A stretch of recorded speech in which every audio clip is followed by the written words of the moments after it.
So this is the Walksnail Moonlight digital FPV system that I'm going to be putting in the Phoenix. I decided to go this mostly because the GT takes a minimum of 12 volts to run it. I'm only running 3S in this plane, so I figured that the avatar system, it's really not suitable for this plane, and for that reason I decided on the Moonlight Kit anyway. We got 4K in this one. It's not that it's a downgrade, it's an upgrade as well, so very nice camera. I'm going to install it, and the plan will be to fix it to this. So that's the canopy that's on the Phoenix that clips on, so I might look at putting a platform here, maybe a bit of plastic of some sort. I do need a bit of extra front weight in the plane because the CG is currently tail heavy with the battery right up the front, so we do need a little bit more weight anyway. But what we'll do, let's have a look inside. I haven't opened this up, it's just come, so it's still wrapped up in all its plastic here. Put the firmware on it, and we'll bind it up to the goggles as well, obviously, and set up the OSD. We'll do that as well. So we'll go over a few things here in this step for the VTX side of this build. So this was bought direct from Cadex. Figured didn't want to make the risk of buying it outside of that, and it actually arrived in just over a week to Australia, so that was quite impressive, I thought. But what we'll do, let's have a look in it, see what we got. I'll just cut this wrapping off it. So like I said, this is your first look at it as well.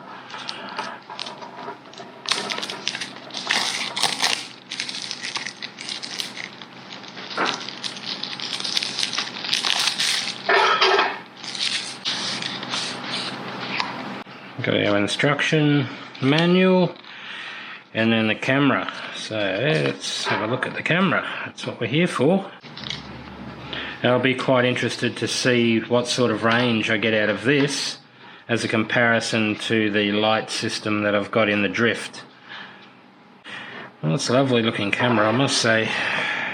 Yeah, so this one has a minimum voltage of 7 volts, so that was the main reason why I went for this. We've got our SD card slot here, and our plugs for all our... I'm not sure what these, I don't have my glasses on so I can barely read the writing on this, but yeah, you've got all your hook in here. So we should have our wiring kit in here somewhere. Got that, and we've got that. Oh, what was that? Oh, that's the ND filter here, okay. So you do get the ND filter in it. I don't know how that fits in there, whether it just pushes in, I guess. Or was it in there and did it fall out? That's interesting. Anyone bought one of these before? Has yours come like this? Interesting. Why does it come out? Is it meant to be... Is that meant to pop out or not? That's got me a bit worried. Yeah, it's a little bit confusing. So anyone that's got one of these, can you let me know how yours came? The glass for it just falls out. So I don't know how I'm going to put that in. I guess I'm going to have to just try and tack it in with a bit of glue. But the camera itself is fine. It just sits over like that. So yeah, that's interesting. It just pops out. So it's a bit disappointing if that's a bit of poor workmanship there. But I will stick it in. It's no real big deal. I will get it in there. But yeah, let us know how yours came. Did yours come like this, or did yours come with the glass in there secured? Interesting. So what I did, I've taken a photo of the way it came, and I'm going to send that off to Cadex, because I don't think that's meant to be. I've fixed this anyway, so it's not coming out now. But that's not the point. It shouldn't have come like that in the first place, in my opinion. Alright, moving on from that, we're going to have a look here. We'll look at installing the latest firmware on it. Got our cable from the SpeedyBF 405 already installed on the flight controller. I plugged that in before I mounted it so that it was an easy connection for it.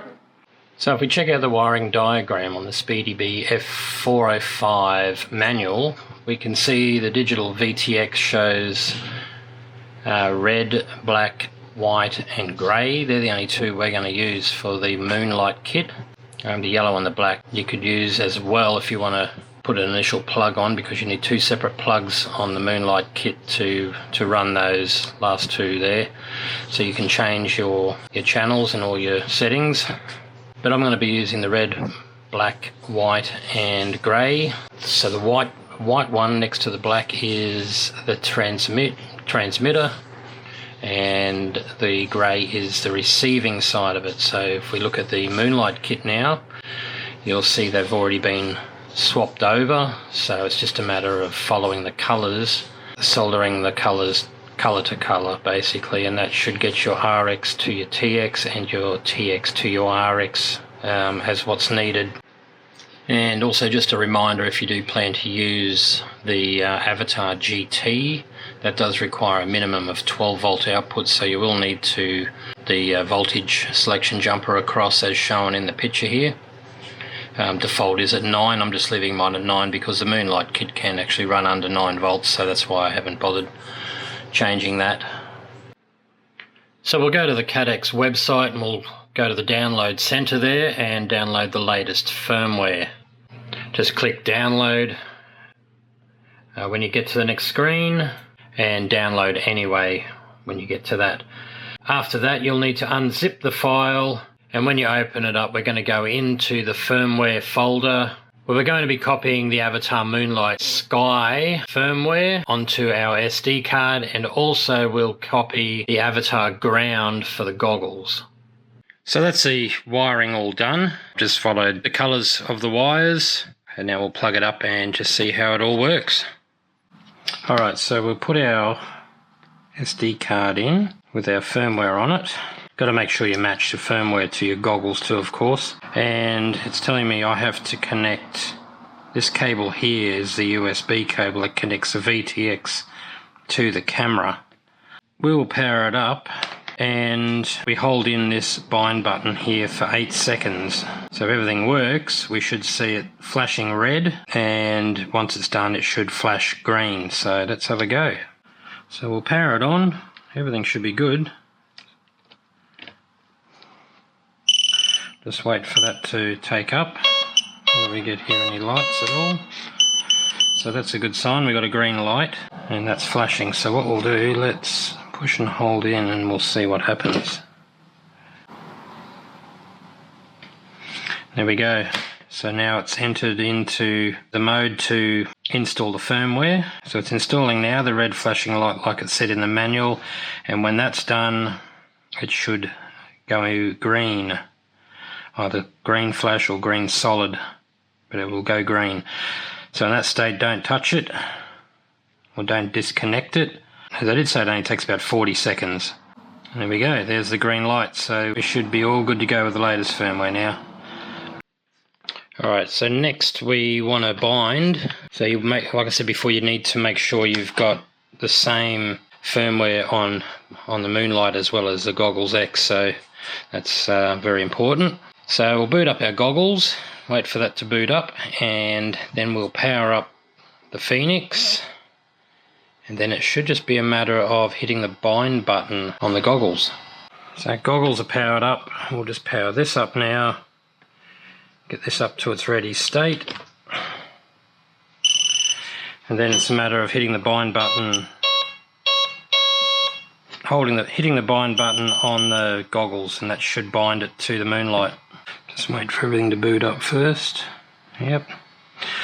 Wait for your green lights to flash.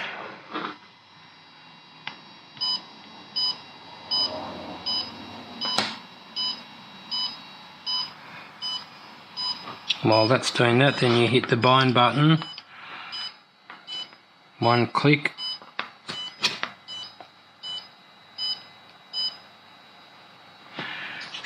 And that's now should be bound. So if you miss that, just one press on the bind button till you hear that beeping, and while it's beeping you hit one press on the bind button here, and then that should give you your picture, which it does.